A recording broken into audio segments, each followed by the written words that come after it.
Hello students, कैसे हैं आप सब। आशा करती हूँ आप अच्छे होंगे और अच्छे से अपनी पढ़ाई कर रहे होंगे। मैं मोनिका रावत आपका स्वागत करती हूँ आईसीटी वर्चुअल क्लासरूम देहरादून में। बच्चों, आज हम क्लास 11th का जो आपका सब्जेक्ट है फिजिक्स, उसका chapter motion along a straight line को स्टार्ट करने जा रहे हैं। तो बच्चों, सबसे पहले हम यहाँ पे जानेंगे कि मोशन यानी गति क्या होती है। गति, जैसे कि आप जानते हैं कि जब भी कोई वस्तु एक जगह से दूसरी जगह जाती है या एक अब समय के साथ अपनी जगह को बदलती है, तो हम कहते हैं कि वस्तु गतिमान है या गति में है। जैसे कि मान लीजिए आप जो है चलना शुरू करते हैं, ठीक है, ए बिंदु है, इससे चलना शुरू करते हैं और 1 घंटे बाद आप बी बिंदु पे पहुंच जाते हैं। तो यहाँ पे आप देख सकते हो कि समय बदल रहा है, समय के साथ साथ जो है जगह भी बदल रही है, प्लेस भी बदल रही है या स्थिति भी बदल रही है। इसी प्रक्रिया को हम मोशन यानी गति कहते हैं। ठीक है, तो बेसिकली आपको बेसिक कॉन्सेप्ट में यही समझना है कि जब भी कोई वस्तु समय के साथ अपनी जो है स्थिति बदलती है, अपनी जगह बदलती है, तो हम ये कहते हैं कि वस्तु गतिमान है या गति में। ठीक है, और जब भी हम किसी वस्तु को गतिमान बताते हैं तो किसी चीज या कोई भी हम जो है फ्रेम ऑफ रेफरेंस लेते हैं। जैसे कि ये कार गतिमान है, आपको कैसे पता चल रहा है? क्योंकि आप देख सकते हैं कि जो आपके पेड़ हैं वो आपको स्थिर दिख रहे हैं और ये चलती हुई नजर आ रही है। यानी पेड़ों से आप ये समझ पा रहे हैं कि जो ये कार है ये समय के साथ अपनी जगह बदल रही है। ठीक है, तो ये हम इसके रिलेटिव हम बात कर रहे हैं, जो आपके पेड़ हैं उनके रिलेटिव हम इसकी मोशन या गति की बात यहाँ पे कर। An object is said to be in motion if its position changes with time। यानी कोई वस्तु गति में तब कही जाती है जब उसकी स्थिति समय के साथ बदलती। ठीक है, तो क्या कहा गया है कि कोई भी वस्तु कब गतिमान होती है, कब मोशन में होती है? जब टाइम के साथ वो अपनी स्थिति बदलती है। The concept of motion is relived one and a body that may be in motion। क्या कहा गया है? गति की अवधारणा पुनः जीवन है और एक पिंड जो कि एक संदर्भ प्रणाली के सापेक्ष गति में हो सकता है। तो यहाँ पे क्या कहा गया है कि जो है जब भी हम मोशन की बात करते हैं तो मोशन जो है आप किसी प्रणाली के या कोई आपके पास रेफरेंस होता है उसके सापेक्ष बात। ठीक है, तो क्या हो सकता है, अगर कोई वस्तु एक प्रणाली के लिए मोशन में है, गति में है, हो सकता है वो दूसरे के लिए रेस्ट में हो। जैसे कि मान लीजिए कि आप बस में जा रहे हैं, बस में आप जा रहे हैं, बस के अंदर आप खड़े हैं या बैठे हैं, आप जा रहे हैं। आपके लिए सड़क पे जो लोग खड़े हैं वो आपके लिए गतिमान होंगे, यानी आपको लगेगा कि वो गतिमान है। लेकिन कोई व्यक्ति जो सड़क पे खड़ा है उसके लिए वो व्यक्ति जो है रेस्ट की पोजीशन में है। तो यहाँ पे अगर हम बात करें फ्रेम ऑफ रेफरेंस या जो रेफरेंस सिस्टम है वो बहुत ज्यादा इंपॉर्टेंट रोल तय करता है। उसी के कंपैरिजन में हम ये बात कर पाते हैं कि कोई वस्तु स्थिर है यानी रुकी है, रेस्ट में है, या गतिमान है या मूव कर रही है। The concept of motion is a relived one and a body that may be in motion relative to one reference system may be at rest relative to another system।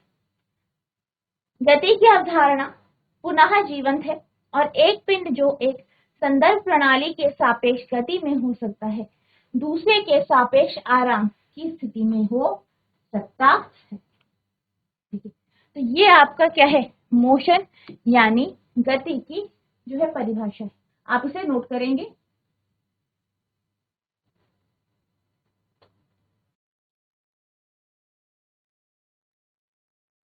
अब हम बात करते हैं रेस्ट की। Rest यानी विराम अवस्था। विराम अवस्था क्या होती है इसको अब हम समझेंगे। जैसे कि आप यहाँ पे एक इमेज है, आप इसे देख सकते हैं।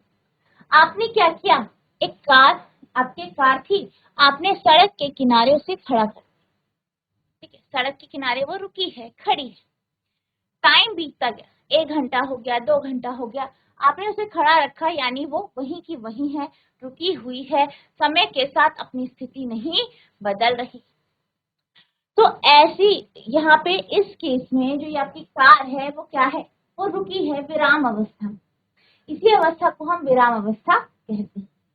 यानी जब भी कोई वस्तु समय के साथ अपनी स्थिति या अपनी पोजीशन नहीं बदलती है, अपनी जो है स्थिति नहीं बदलती है, तो हम ये कहते हैं कि जो हमारी वस्तु है वो विराम अवस्था में है, यानी रेस्ट की पोजीशन में है।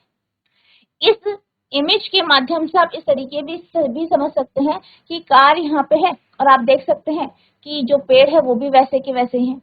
यानी ना तो आपको कार हिलती हुई दिख रही है, ना आपको कुछ भी मतलब चेंजेस होते हुए यहाँ पे दिख नहीं रहे। तो हम ये कह सकते हैं कि जो ये कार है वो किसमें है, विराम अवस्था में।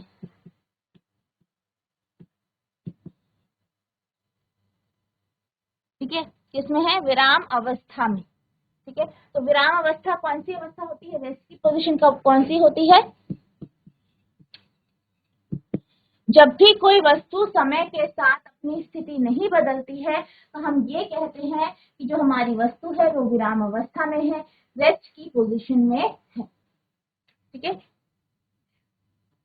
if an object does not change its position with respect to its surrounding with time, then it is called at rest। यानी यदि कोई वस्तु समय के साथ अपने परिवेश के सापेक्ष अपनी स्थिति नहीं बदलती है, तो उसे विराम अवस्था में कहा जाता है। तो विराम अवस्था कौन सी अवस्था है, जब समय के साथ वस्तु अपनी जगह नहीं बदल रही, समय के साथ अपनी स्थिति नहीं बदल रही। जैसे कि मान लीजिए ये बिंदु है, ये जगह है ए और ये बी। ठीक है, हमने क्या किया, हमने जो है कार लेके आए, ठीक है, और यहाँ पे खड़ी कर दी, यहाँ पे आपने कार खड़ी कर दी मान लीजिए ए पर। अब 1 घंटा हो गया, 2 घंटा हो गया, आपकी जो कार है वो ए ही बिंदु पर है, बी तक नहीं पहुंची। यानी कि क्या हो रहा है, समय के साथ कार अपनी स्थिति नहीं बदल रही है, तो इसलिए हम ये कह सकते हैं कि ये किसमें है, विराम अवस्था में। तो किसमें है ये, विराम अवस्था। ठीक है, विराम अवस्था में है। ठीक है, तो विराम अवस्था में वस्तु कब होती है, जब समय के साथ वो अपनी दूरी या नहीं बदलती, अपनी जगह नहीं बदलती, कोई दूरी तय नहीं करती है, तो हम ये कहते हैं कि वस्तु किसमें है, विराम अवस्था। ठीक है, आप इसे नोट करेंगे।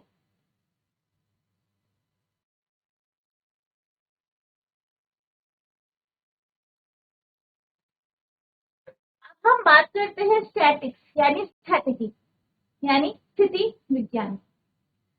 स्टैटिक की अगर हम बात करें तो स्टैटिक जो है वो हमारा जो है वो फील्ड है स्टडी का, जिसमें हम किसी गति की बात करते हैं, जो किसी वस्तु की बात करते हैं जिसपे कोई भी फोर्स नहीं लग रहा है, यानी वो मोशन में नहीं।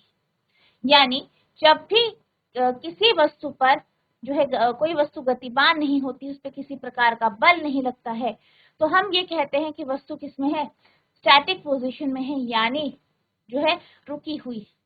ठीक है, तो इसी के बारे में जो हम पढ़ते हैं, रुकी हुई वस्तुओं के बारे में जो हम पढ़ते हैं, जिसमें किसी प्रकार का जो है मतलब जिसपे किसी भी प्रकार का मोशन या गति नहीं हो रही है, बल लग रहा है मोशन नहीं हो रहा है।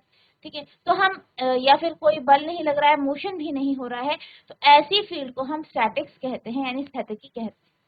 तो स्टैटिक क्या है, statics is the study of forces without motion.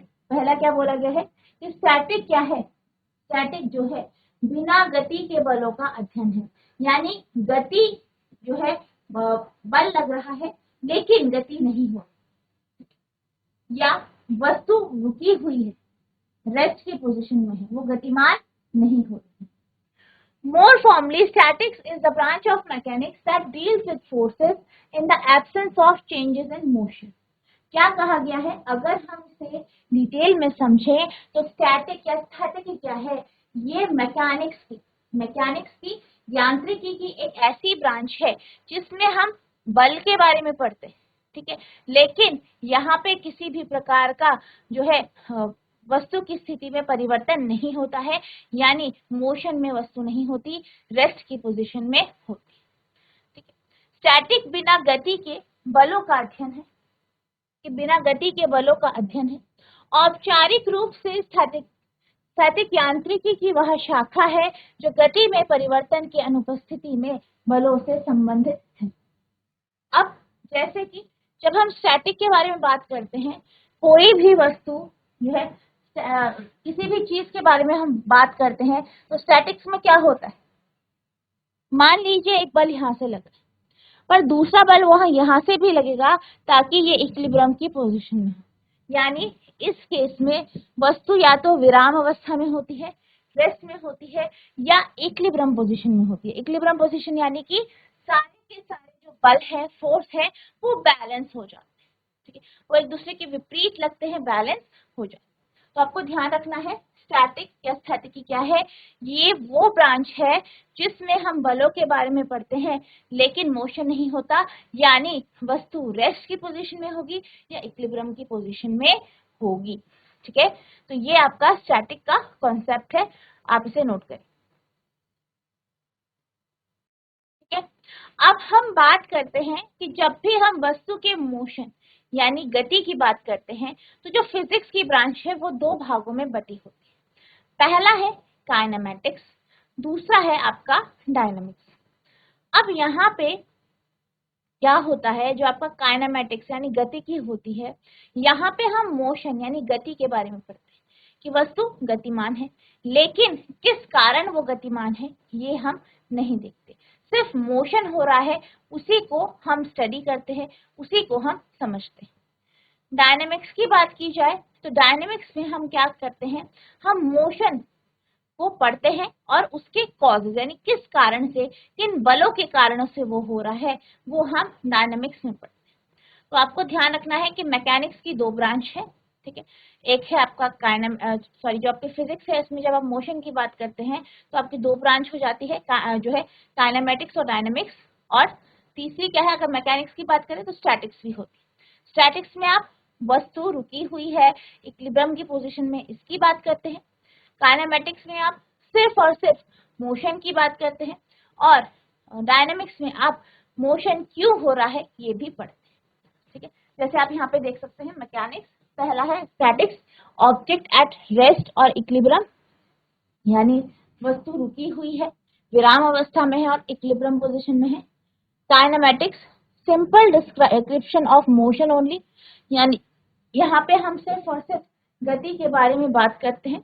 Dynamics, description of motion and it's cause, यानी यहाँ पे हम मोशन क्यों हो रहा है ये पढ़ते हैं और इसके कॉजेस क्या क्या हैं, इसके रीजन क्या है, ये भी हम यहाँ पे पढ़ते हैं। There are two branches in physics that examines the motion of an object, यानी भौतिकी में दो शाखाएं हैं जो किसी वस्तु की गति का के बारे में पढ़ती है, परीक्षण करती है।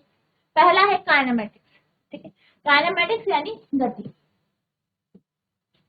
It describes the motion of the object without looking at the cause of the motion, यानी यहाँ पे हम क्या करते हैं, हम वस्तु की गति के बारे में पढ़ते हैं बगैर देखे कि मोशन क्यों हो रहा है। गति की यह गति के कारण को देखे बिना वस्तुओं की गति का वर्णन करता है, ठीक है। यानी यहाँ पे क्या होता है, हम गति के कारण को नहीं देखते, सिर्फ और सिर्फ वस्तु की गति के बारे में बात करते हैं। Dynamics, it relates the motion of the object to the force which causes it, यानी यहाँ पे जो है यह वस्तु की मतलब जो मोशन है, मोशन क्यों हो रहा है, किस कारण मोशन हुआ है, उसको रिलेट करता है, उसको जोड़। गतिशीलता, यह वस्तुओं की गति को उन शक्तियों से संबंधित या उन बलों से संबंधित करता है, बलों से संबंधित करती है जो इन्हें उत्पन्न करती है, ठीक है। तो आप इसे नोट करेंगे।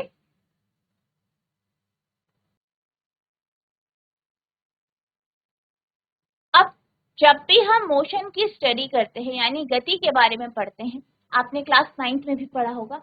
हम हमेशा पॉइंट ऑब्जेक्ट की बात करते हैं, बिंदु वस्तु की बात करते हैं। अब हम बिंदु वस्तु क्यों कहते हैं या किसी वस्तु को बिंदु वस्तु की क्यों कहा जाता है या क्यों इस तरीके से बोला जाता है? बेसिकली जब भी कोई वस्तु अपने साइज से बहुत ज्यादा जो है लंबाई की दूरी तय करती है, तो हम ये कहते हैं कि जो वस्तु है वो बिंदु वस्तु है, यानी पॉइंट ऑब्जेक्ट। ठीक है, जैसे मान लीजिए कोई कार है, ठीक है, कोई कार है और वो क्या करती है,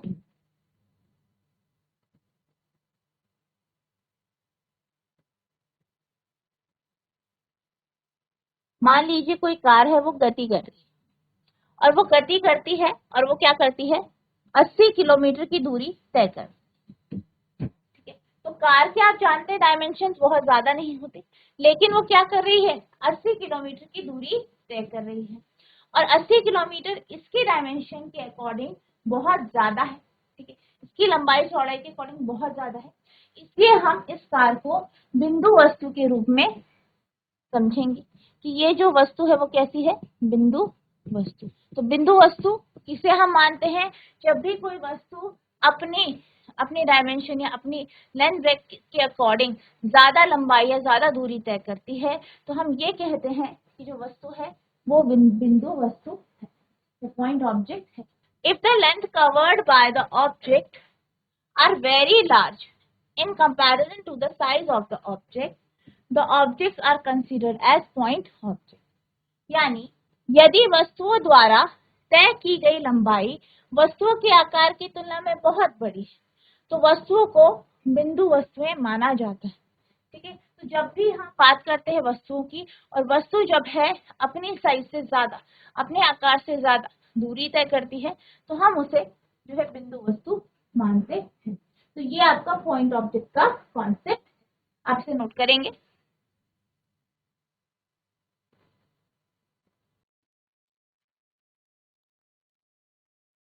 अब हम बात करते हैं फ्रेम ऑफ रेफरेंस की। ठीक है, तो फ्रेम ऑफ रेफरेंस क्या होता है, जैसे कि मैंने अभी आपको बताया कि हम किसी जो है आपके पास कोई रेफरेंस पॉइंट है, कोई सापेक्ष है, सापेक्षिक जो है फ्रेम है, उसके सापेक्ष में हम गति को यहाँ पे वर्णित करते हैं, यानी मोशन किस तरीके से हो रहा है। जैसे कि यहाँ पे आप एक फिगर देख सकते हैं। ठीक है, तो यहाँ पे एक जो है यहाँ पे वुमेन है, एक महिला है जो जिसने लाल रंग के कपड़े पहने, जो कि आपकी मान लीजिए कि ये बॉक्स जो है या जो है ये बस है, इसके अंदर खड़ी है, और दूसरी महिला जो है उसने पीले रंग के कपड़े पहने और वो बाहर खड़ी। अब यहाँ पे मान लीजिए ये जो आपके पास बॉक्स है ये मूव कर रही है, ये बस मूव कर रही है, गति कर रही है।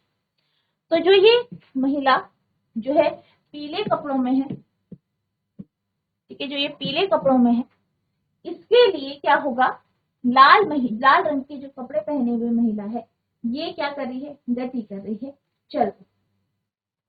मान लीजिए कोई दूसरा व्यक्ति है या कोई दूसरी महिला है, ठीक है, जिसने नीले रंग के कपड़े पहने हैं और वो भी कार के अंदर है, वो भी बस के अंदर है। ठीक है, जो बस है इसके अंदर है। तो इस महिला के लिए जो लाल रंग के कपड़े पहने हुई महिला है, वो रुकी हुई अवस्था में, रेस्ट की पोजीशन में या विराम अवस्था में। तो आप देख सकते हैं कि रेफरेंस का कितना फर्क पड़ा।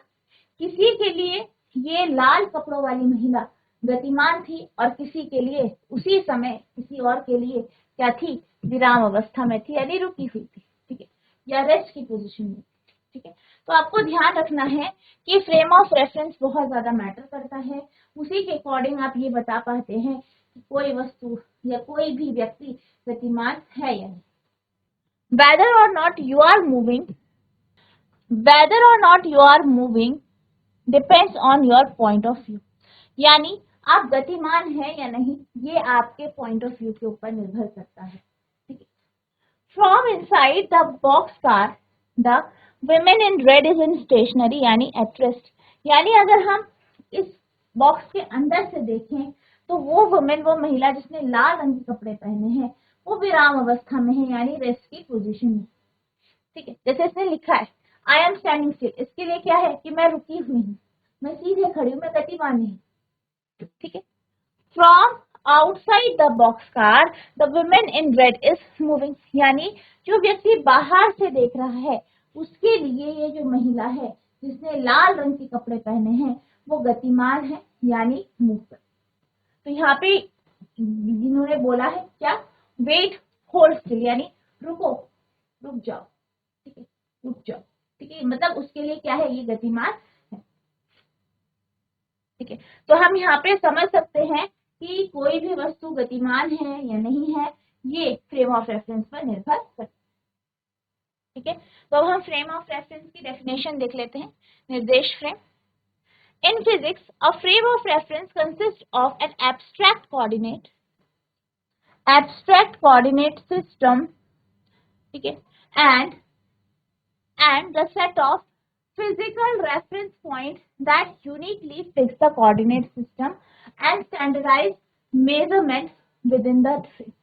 क्या कहा गया है कि जो भौतिकी होती है, भौतिकी में, फिजिक्स में फ्रेम ऑफ रेफरेंस में एक एब्स्ट्रैक्ट कोऑर्डिनेट सिस्टम होता है, यानी एक कोऑर्डिनेट सिस्टम होता है जो कि एब्स्ट्रैक्ट हो, ठीक है, जिसे आप एक्चुअली जो एग्जिस्ट नहीं करता, और यहाँ पे बहुत सारे रेफरेंस पॉइंट होते हैं, ये फिक्स होते हैं और इन्हीं के जो है कंपैरिजन में हम किसी भी वस्तु की गति या उसके मोशन को हम बताते हैं कि वो मोशन में है या फिर रेस्ट में है। हम जानते हैं कि यदि हम किसी वस्तु की गति के बारे में बताना चाहें तो हमें यह ज्ञात होना चाहिए कि यह गति किसके सापेक्ष मापी गई। तो क्या कहा है, जब भी हम गति को मापते हैं तो किसी के सापेक्ष मापते हैं, हमें पता होना चाहिए कि किसके सापेक्ष मापते हैं। अतः वह तंत्र जिसके सापेक्ष हम किसी वस्तु की गति का वर्णन करते हैं वह उस वस्तु का निर्देश तंत्र या निर्देश फ्रेम कहलाता है, यानी वो तंत्र या वो सिस्टम जिसके सापेक्ष हम किसी की गति बताते हैं तो वही आपका निर्देश तंत्र या निर्देश फ्रेम कहलाता है। निर्देश फ्रेम को किसी दृढ़ वस्तु से जुड़ा हुआ मान सकते हैं और तब उसके सापेक्ष अन्य वस्तुओं की स्थिति का पता लगाते हैं। वस्तुओं की स्थिति निश्चित करने के लिए किसी उचित बिंदु से स्थिति सदिश खींचे जाते हैं। इस बिंदु को निर्देश फ्रेम का मूल बिंदु कहा जाता है, ठीक है। तो ये आपका निर्देश फ्रेम का कॉन्सेप्ट है, ठीक है। तो आपका जो निर्देश फ्रेम होता है, फ्रेम ऑफ रेफरेंस, कुछ इस तरीके से होता है। एक्स, वाई और जेड एक्सिस में हम लेते हैं, और टाइम कोऑर्डिनेट होता है, और इसके सापेक्ष हम किसी भी वस्तु की गति के बारे में वर्णन करते हैं, ठीक है। तो आप इसे नोट करेंगे।